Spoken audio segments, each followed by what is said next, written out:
Are you tired of being underbid by your competition? Does it ever feel like the only way to sell more of your product or service is to lower your price? Where does this race to the bottom ever stop? And how do you maintain profitability? On this episode, I dive into one of my most controversial topics. How do I set up my pricing?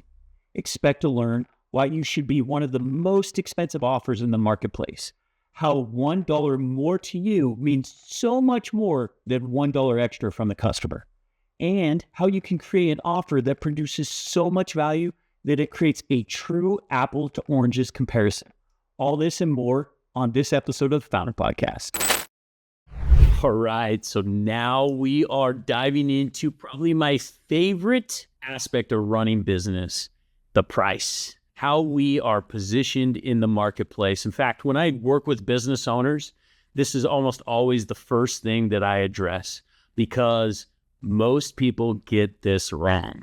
And it's really understanding like, what should I be charging to my end user? You know, we've all been conditioned that like the cheaper, it's easier to sell, easier to offer to our end user. I want to give people the best product at the best price, which typically ends up being that I am going to provide really good service at super cheap, which means the only way I can get to really good service is I have to pay really good to the employees, really good product or whatnot. And if I'm charging the cheapest, it means a shrinking of your margins or ultimately the amount of money that you are taking home. This was one of the first mistakes that I made as a business owner at the ripe age of 24 when I launched my first home security business.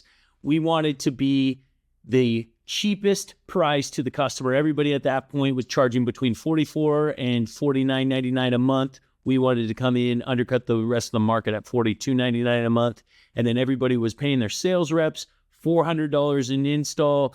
We wanted to up it and pay more. So we were paying more, charging less, what ultimately really led to the demise of our business. Now, there's a place in the market for that. And so the question is like, where should my placement be in the market? What price should I charge? Ultimately, if you want to play the cheapest route, you have to have a dedication to efficiency and be willing to cut certain corners. There are, when you are the cheapest in the market, your customer has to know what they're getting, that it's not going to be the prime time. And I'll give you a perfect example. Walmart is a perfect example of they're going to do massive amounts of volume, razor thin margins, and you know what you're going to get with them, right? Like I know when I walk into Walmart, I'm going to get butt cracks, homeless people, I'm going to get poor service, but I know I'm going to get the cheapest, which is why I'm willing to look past all of those things because I'm really just there to get the cheapest banana, the cheapest box of cereal, the cheapest lettuce, the cheapest t-shirt, shoes, so on and so forth. The reality is most of your customers do not want the cheapest. They may tell you that they want the cheapest, but that is not the experience. They do not want the Walmart experience in getting their new roof put on or their solar or their windows or whatever it may be that you are offering to them. What they really want is something that is dependable, something that is going to be long lasting, that is going to transform, that is going to impress their friends, their family. That is the ultimate, like where you want to go and solve in the marketplace. So if you're not going to be the cheapest, you better not be in the middle, because the middle people are essentially getting screwed because they're trying to provide the best service, but they're really missing out on that additional margin, which ultimately allows you to serve your customer better, which is the highest price in the market. So for me, my philosophy is I want to be as close to the highest price as possible because that allows me to serve my customer better product, better service, pay my employees more. Remember, you have two main customers. Number one is your internal employees, those that you're going to take care of on a regular basis. And two is the end user that your employees are going to take care of.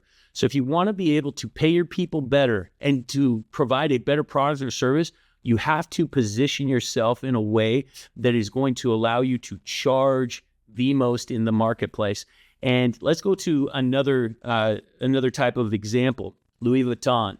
Louis Vuitton provides a great product, great service, right? You go into their stores. I don't know if you've ever been in one, maybe not, but they do their product 10 to 20% better, right? They use a little bit better material, they pay their people a little bit more, and so on and so forth. But just adding that 10 to 20% better experience, it allows them to charge 2, 15, 30 times. Like, it's funny, like, I was looking at a shaving kit the other day. The shaving kit from Louis Vuitton that my friend has was $500, and then you have my shaving kit that was from Marshall's, which was $20. The cost difference to get those made might have been 20, 30% more for the Louis Vuitton, but it allowed them to charge 25 times more for the actual product. Think about that. 20 to 30% more in cost, in service, in experience allows for 25 times, 25 multiplied by the amount of revenue. That is mind-boggling.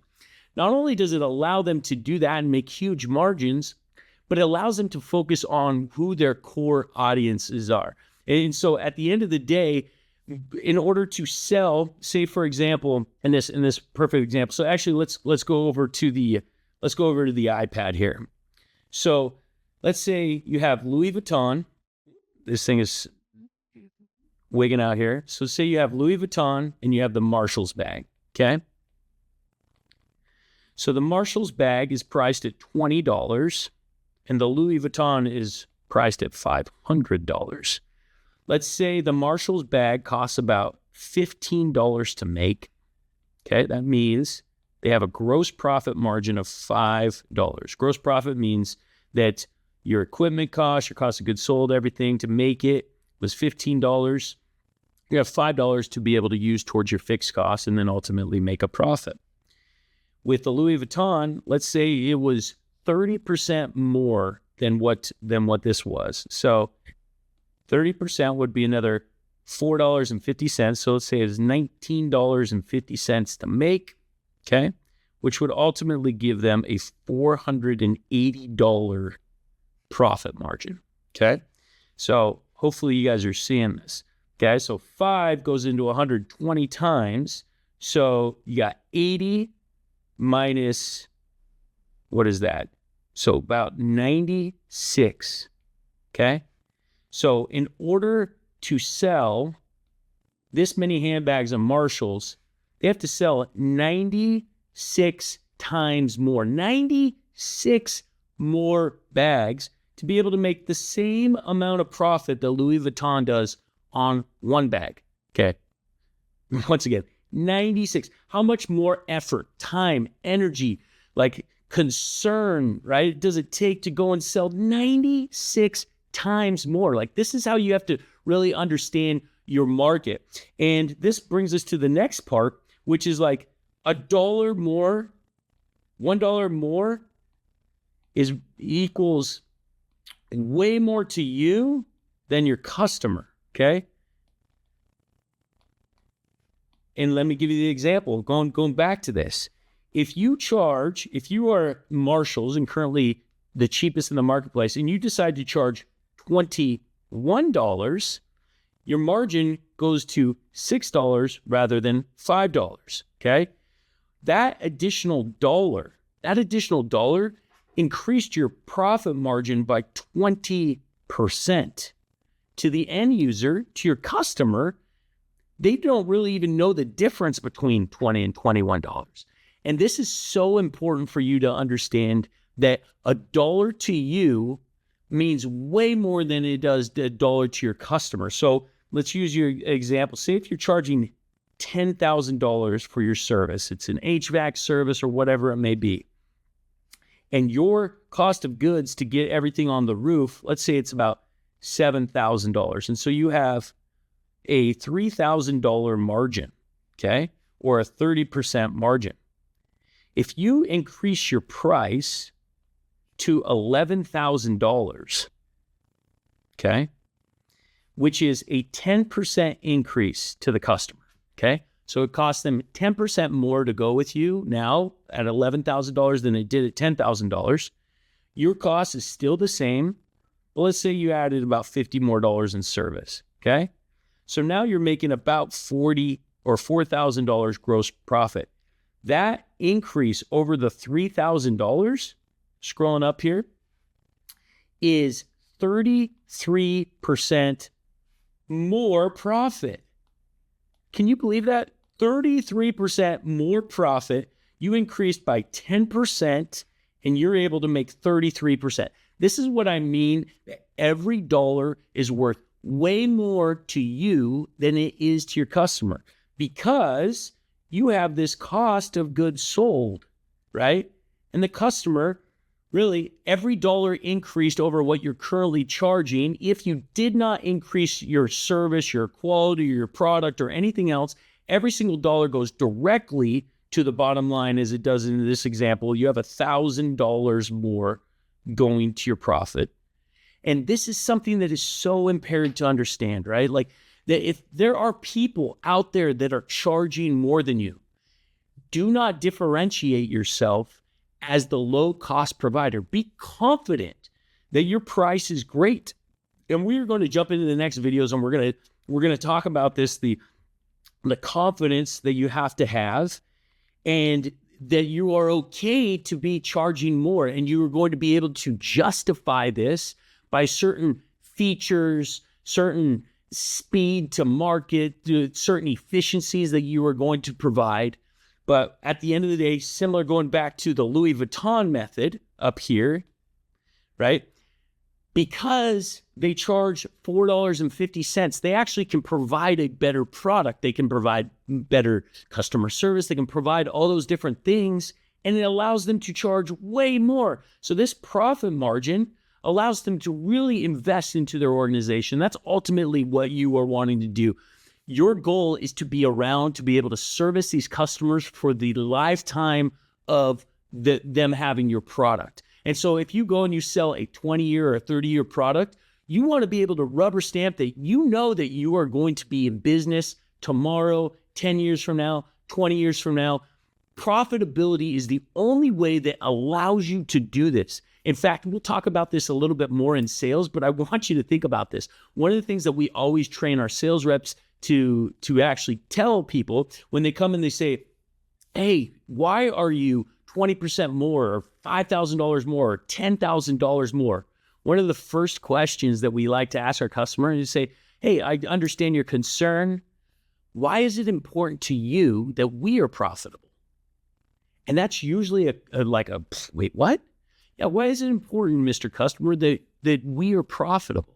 And then they begin to start talking through the situation like, well, if you're profitable, you're going to be around, you're going to be able to field my service calls if I ever have an issue. There's not going to be an issue with warranty. There's not going to be any of these things, right? And so that's where you really have to have that level of confidence that it's okay to spend more.